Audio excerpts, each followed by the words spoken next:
Mummy mummy mummy mummy paneer की भाजी बनवती का? Hello everyone, welcome back to our new vlog. तर आज आपण बघणार आहे सिंपल पनीरची भाजी, जी तुम्ही सिंपल पद्धतीने बनवू शकता रेडीमेड मसाल्यानी. आणि त्यामध्ये कांदा टोमॅटोचा मसाला ॲड करूनही बनवू शकता. हे मी रेडीमेड मसाला घेतला आहे, ज्यामध्ये मी पनीर छोटे छोटे कट करून मॅरिनेट करून ठेवलं होतं. त्याला मी फक्त तेलामध्ये 5 ते 7 मिनिट परतून घेतलं आहे. आणि मी सिंपल एक कांदा, एक टोमॅटो आणि थोडेसे लसूण घेतलेत. मी कांद्याला तेलामध्ये परतून घेतलं आहे सॉफ्ट होईपर्यंत. आणि त्यामध्ये परत कांदा 5 मिनिट सॉफ्ट झाल्यानंतर टोमॅटो ॲड केलं आहे. टोमॅटो ॲड केल्यानंतर त्यात थोडंसं मीठ ॲड केलं, जेणेकरून ते पटकन सॉफ्ट होईल आणि आपल्याला मसाला बनवायला सोपं पडेल.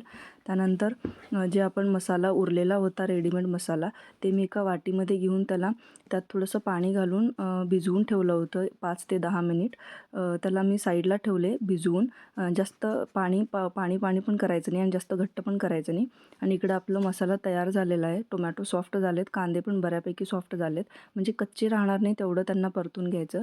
आणि मिक्सरच्या भांड्यामध्ये टाकून त्याला बारीक करून घ्यायचं, एक पेस्ट करून घ्यायचं.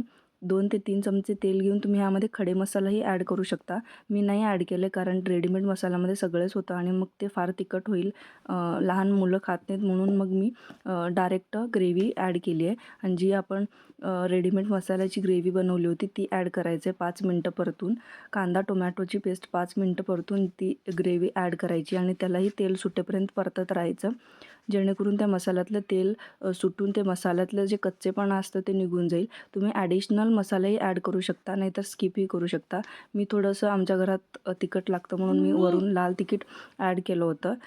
तुम्ही धणेपूड आणि पनीर मसालाही ॲड करू शकता किंवा स्किपही करू शकता. ऑलरेडी त्या मसाल्यामध्ये सगळं असतं. मी फक्त यामध्ये धणेपूड आणि हळद, मीठ आणि थोडीशी लाल तिखट ॲड केली आहे. ते सगळं व्यवस्थित एकजीव करून मिक्स करून घ्यायचं. आणि त्यामध्ये थोडंसं पाणी ॲड करू शकता. तुम्हाला जेवढी सैल भाजी पाहिजे किंवा घट्ट भाजी पाहिजे त्यानुसार. मी मसाले ॲड केले होते म्हणून त्यामध्ये थोडंसं पाणी ॲड केलं, जेणेकरून मसाले शिजतील, नाहीतर मग त्याचं कच्चेपणा राहील भाजीमध्ये.